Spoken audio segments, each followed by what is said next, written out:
Hello Raptors fans, we are going to discuss the Toronto Raptors defeat to the Minnesota Timberwolves in Minnesota 112-101, but before we do that, I kind of want to address some things that I've been hearing about Scottie Barnes, and I also want to address the rookies. I want to talk about them and their performance and the growth that I've seen from them before we get into the individual performance evaluations. So let's start with Scottie Barnes because the discourse online regarding him, I think, has been a little unfair to him. And I understand that heavy is the head that wears the crown. He was just given a large contract extension. The Toronto Raptors front office has mentioned many times that he is the guy who the team is going to be built around.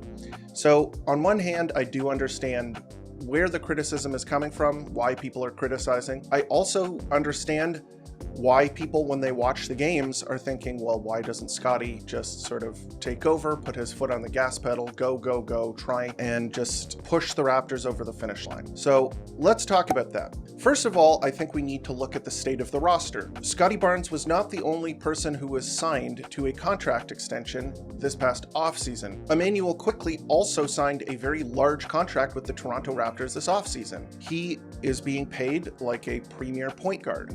And this isn't to blame him, and in fact, I think it was encouraging what I saw from him in his first game back during the regular season. I think he played well, but where is he? He is injured, and through no fault of his own, he was undercut and he fell on his back. That is a sizable chunk of not only the roster, but also the salary cap. So if you're grading somebody based on what they earn, that is a big amount of skill missing just from the dollars and cents point of view. Number two, who is the third highest paid player on the team? RJ Barrett is also a very highly paid player. Where is RJ Barrett? He is also out with injury. So let's think about this. Scottie Barnes is playing next to Jakob Poeltl, who is a solid big man, and a bunch of young players and rookies. Most of the veterans, even the veteran role players, Kelly Olynyk, is injured. Bruce Brown is injured. So he is working with guys who I think have potential and have looked pretty solid so far, but these are the tools that he's been given to work with and win games with. His mode of operation is to score in the paint, okay? That is where everybody wants him to go. Be aggressive, get into the paint, score at the basket. I want him to do that too. When you are facing teams such as Cleveland and such as Minnesota, and you are the focal point of the defense, and when you get to the rim, there is two of the best rim protecting big men in the league, Jarrett Allen and Rudy Gobert. Those are some of the best rim protectors in the entire league. So not only do you have to beat perhaps a double team, they're bringing another guy over on the perimeter to slow you down because they're not worried about the other players on the floor. When you get to the rim, there is an elite shot blocker there. So we have to pump the brakes on the trashing Scottie Barnes thing. He does not have a lot of help right now. And I agree that there are certain circumstances where he just has to kind of maybe shoot more jump shots. Maybe that's the solution.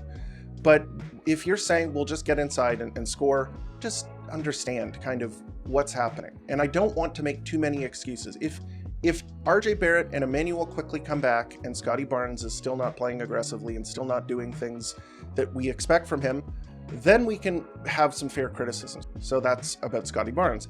Next, I want to talk about the growth of the young players, because there are a lot of players on this team with RJ Barrett and Immanuel Quickley out of the lineup who I have felt have stepped up, filled the void, and have looked really good. I'm really pleased with the development, and also we have to give credit to the scouting of the Toronto Raptors. I am liking what I am seeing from the rookies so far this season. Jamal Shed has been very good.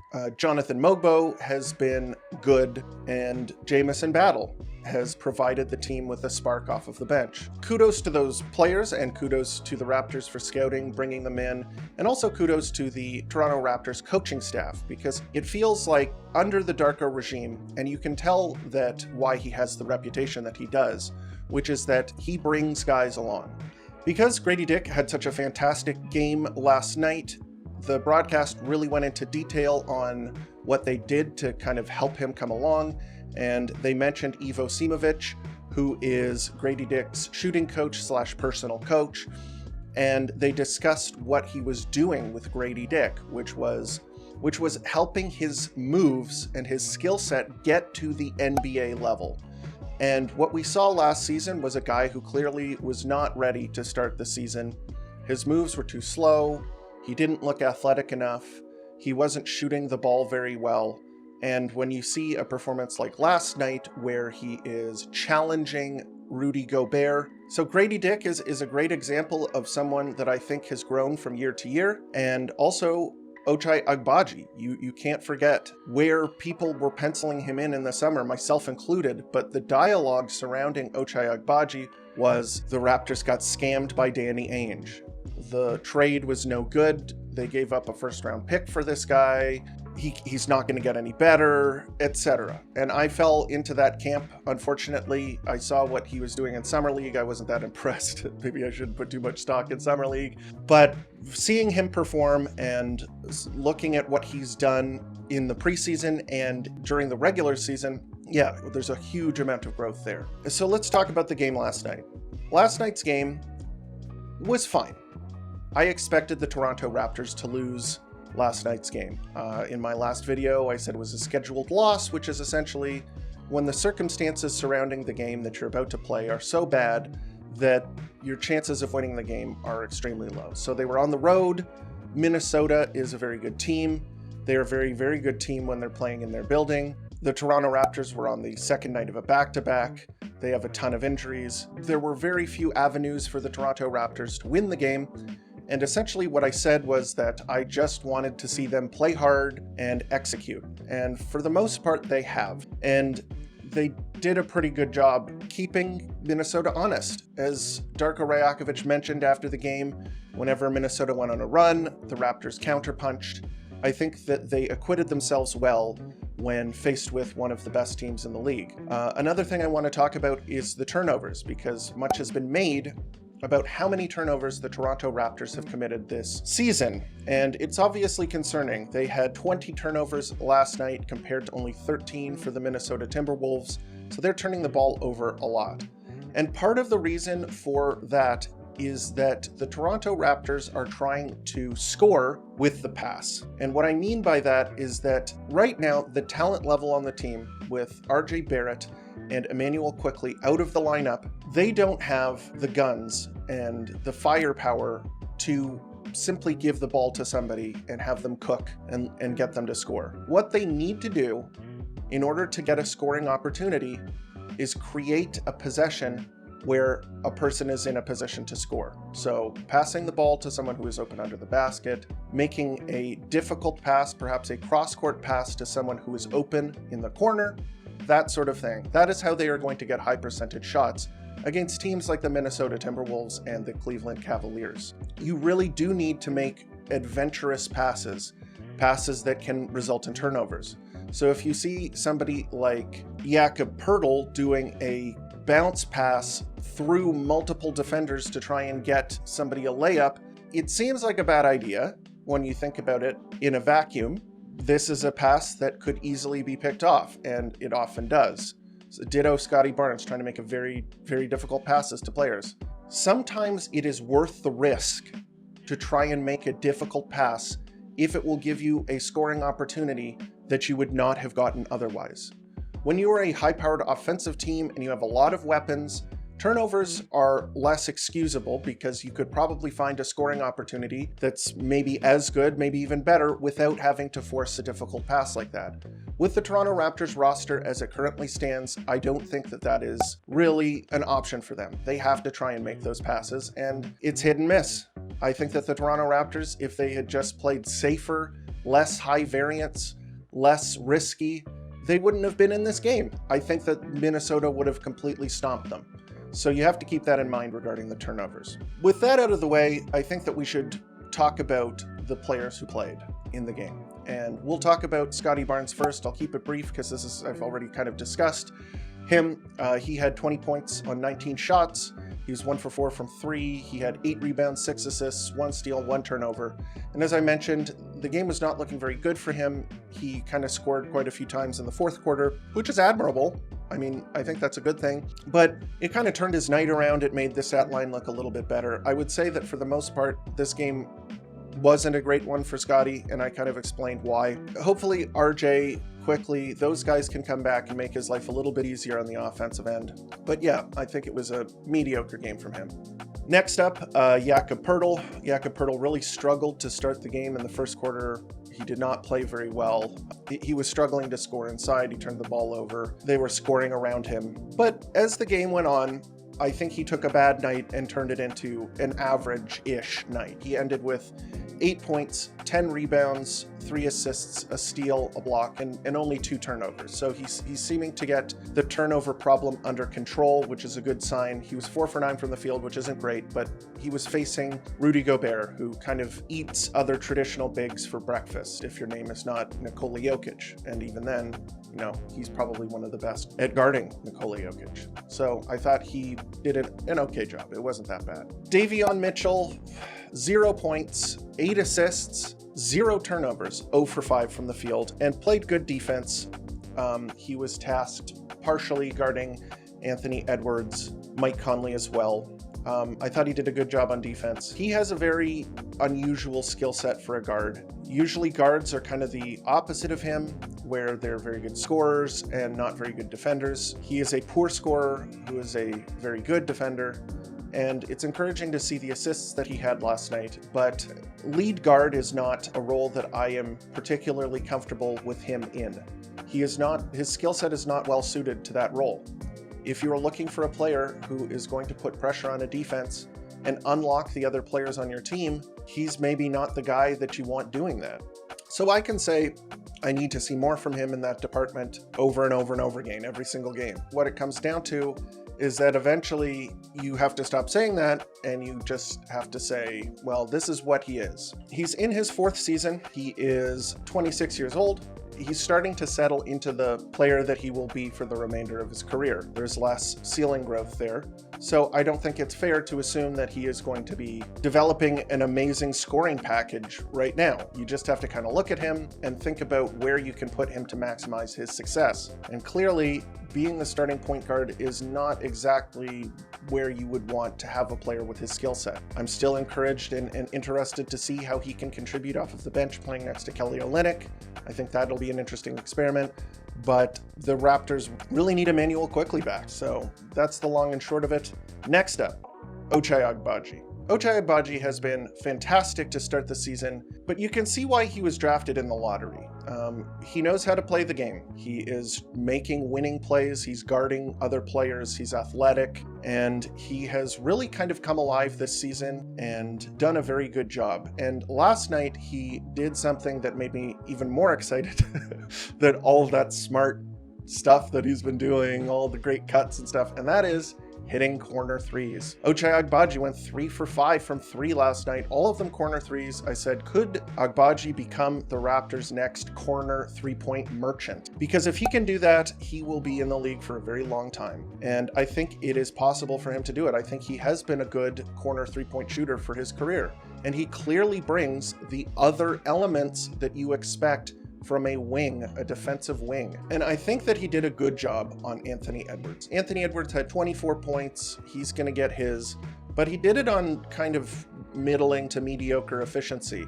So 24 points on 21 shots. A lot of the shots he hit were contested or via a switch. He got switched onto Grady Dick a couple of times and managed to score that way. So Agbaji did a good job limiting Anthony Edwards on defense. So great game from him. I am really pleased with how he's developing. And I think that when RJ and IQ come back and get back into the rotation, into the lineup, I think he could be a key role player for the Toronto Raptors. And speaking of key role players for the Toronto Raptors, and maybe even with an inkling of potential star power, we got to talk about Grady Dick, who had one of his best games as a pro. He had 25 points on 9 of 16 shooting. He was 4 for 9 from 3. He had 1 rebound, 2 assists, and a steal, but he showed his entire scoring package. It was fantastic. He did a very, very good job of mixing it up, shooting when he was open, shooting the 3, keeping the defense honest, trying to close out on him hard. And then when he got the ball and either his defender was going over the screen or closing out on him too hard, he would get into the lane. And he had a bunch of creative and pretty looking finishes. The ceiling scraper floater that he used to beat Rudy Gobert was incredibly impressive. His pull-up jump shot continues to be absolutely butter. It is going in like, I've seen it miss maybe twice this preseason and the regular season. It does not miss very often. Just getting inside the arc and pulling up has been a fantastic option for him. In the absence of RJ Barrett and Emmanuel Quickley, Grady Dick is one of the main beneficiaries. He didn't have a great night the game previous against the 76ers, but that was mainly due to foul trouble. This game and in the opening night game, Grady Dick has been able to get loose and shoot, and he has been effective doing that. And even in the preseason, he had a bunch of games where he popped off and hit a bunch of threes and scored in other ways. So I'm really liking what I'm seeing from him. I think that my estimation of him as a player and his ceiling and what he can do as a pro has gone up. I am very encouraged by his growth putting the ball on the floor. He has clearly put in the work over the summer and has really grown in terms of confidence and ability. Very pleased with what I've seen from Grady Dick. Now let's get to the bench. Last night was definitely Chris Boucher's worst performance so far this season. He had 4 points on 2 of 8 shooting. He did have 9 rebounds and 0 turnovers, so that's okay. But he just wasn't effective. Julius Randle, Naz Reid, especially Rudy Gobert, those guys are pretty tough customers. They're big bodies, they're strong. Chris Boucher, it's not a very good matchup for him because he is very slender. He doesn't match up against bruising guys like that very well, and he struggled to score inside as a result. He was 0 for 4 from 3, which is kind of how he can beat that kind of player. And the Raptors did need some more floor spacing, so it was unfortunate that he wasn't able to hit his shots last night. Not a great game from him. Next up, Bruno Fernando, who had, I would say, not a very good game. It wasn't quite as nightmarish as the one against the Philadelphia 76ers, but I'm not going to say that he doesn't do anything positive out there, because he does, like, he blocked a couple of shots, he grabbed some difficult rebounds, he can score a little bit. So it's not 100% bad, and I don't want to give the impression that he's just completely useless. But I would say that the bad outweighs the good, and it's hard for me to give a positive evaluation when I'm seeing that kind of play. So we'll keep it brief, we'll move along. Jamison Battle had another decent game. He was 3 for 8 from the field. He was 1 for 4 from 3. He had 9 points in 19 minutes. He has hit a 3, if I'm not mistaken, in every single preseason game and every single regular season game. So he has been the Raptors' most consistent shooter on the team. Very impressed with what he's been able to do. He had 6 rebounds as well, 1 assist. He was +4 on the game. He continues to show me something new every night. He had a couple of he put the ball on the floor a couple of times last night. He's shown the ability to grab offensive rebounds and finish. I'm liking what I'm seeing. He's not completely one-dimensional. He's pretty big. The guy seems, just the more I watch him, the bigger the sample size grows, the more I'm starting to pencil him in as a rotation player. If you're undrafted and you make the jump to a rotation player on any NBA team, that is a huge accomplishment, and you got to give him some props. Got to give the Raptors scouting department some props as well. Jonathan Mogbo only played 9 minutes. He had 2 points, but he filled up the stat sheet in almost every other department. He had a really, really good possession where he was guarding Anthony Edwards. Anthony Edwards tried to put the moves on him, multiple crossovers, had Mogbo backpedaling in the lane, but he did a fantastic job of rotating his hips, keeping in front of Anthony Edwards, and then forced Anthony Edwards into an air ball. And that was one of the best bits of defense I've seen a Raptor play all season. So very encouraged from that. I'm not sure why he only played 9 minutes. I understand that the Minnesota Timberwolves front line is very large, but when it comes to Rudy Gobert, he's not a guy who is going to be posting people up and backing you down in the paint, where the size of Mogbo would be really detrimental. Even Naz Reid, he's more of a pick and pop guy. He's not, of course, Julius Randle is very rugged. He loves to use his body to punish smaller players, but I think Mogbo could have played more minutes last night, perhaps at the expense of Bruno Fernando. I have enjoyed what I've seen from him every time he steps on the court. It's not always pretty, but the guy has a good combination of basketball IQ, and he really fills up the stat sheet. Maybe we could see more of him, especially if Kelly Olynyk continues to be injured. Next up, Jamal Shead. I'm going to praise him yet again. I think that he had a good game. It wasn't fantastic. It wasn't like, oh my goodness, what am I watching here? How did they steal this guy? But it was a solid performance where he showed his ability to run the point. He had a couple of nice assists where he found guys in their spots. He's using screens very well. He simply knows how to play the game. He only had 5 points last night in 19 minutes, but he was 2 of 4 from the field and 1 of 2 from 3. So the guy continues to shoot the ball pretty well. If that is the case, the Toronto Raptors really did get a steal. And the guy continues to bring it on the defensive end as well. So, yep, very pleased with Jamal Shead's performance last night. Last up, we'll mention DJ Carton, who didn't have a good game. It's tough because you're rooting for these guys, especially the undrafted guys who are coming off of the bench. But it really showed last night that they're playing against a very good team, and your skill level has to be extremely high in order to make a difference. And unfortunately for DJ, it just wasn't his night. Those are the player evaluations. In terms of the game itself, the Raptors made it interesting. They didn't let the Timberwolves walk all over them. And in fact, at the end of the game, as a credit to the Raptors, although it did come off a little annoying, Julius Randle caught the ball. It was a 2-on-none fast break. He passed it to Anthony Edwards, who slammed it through, hung on the rim, and kind of screamed. Maybe just because the Toronto Raptors played scrappy and hard and pushed them, made them work for the win instead of it just being a stomp. So you have to credit the Raptors for really bringing it, which is why I will give excuses for them. Explain why the turnovers are maybe not entirely their fault. Explain why Scottie Barnes is having difficulty. When the team is trying hard, they're competing, they got up to play one of the best teams in the league in their building, tough circumstances, lots of guys on the injury list, and they made a game of it. They made it worth watching.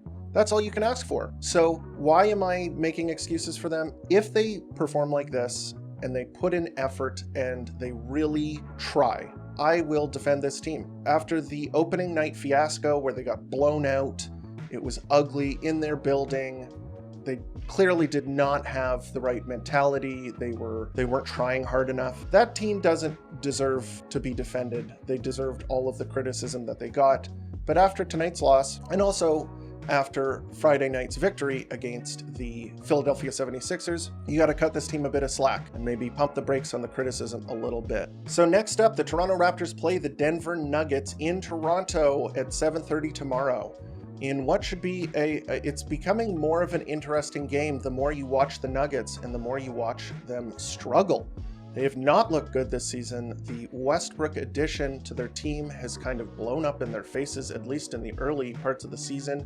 Jamal Murray is looking still kind of rusty, not great. Nikola Jokic is obviously still arguably the best player in the entire league. So that's somebody that you still have to look out for, but I would not pencil this in the loss column. Maybe pencil it in, don't write it in pen, okay?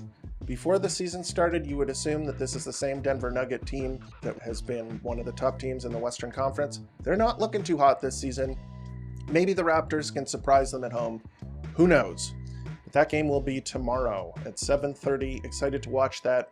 And that's the video. I hope you enjoyed hearing my perspective, but I'm interested in hearing yours. Please let me know here in the comments and also on Twitter what you thought of the game, what you're thinking of the rookies, what you think of the direction of the team, and maybe if you want to let me know your takes on Scottie Barnes. Did I get it right? Did I get it wrong? Let me know. And as always, thank you for tuning in to Raptors Report, your source for in-depth Raptors content.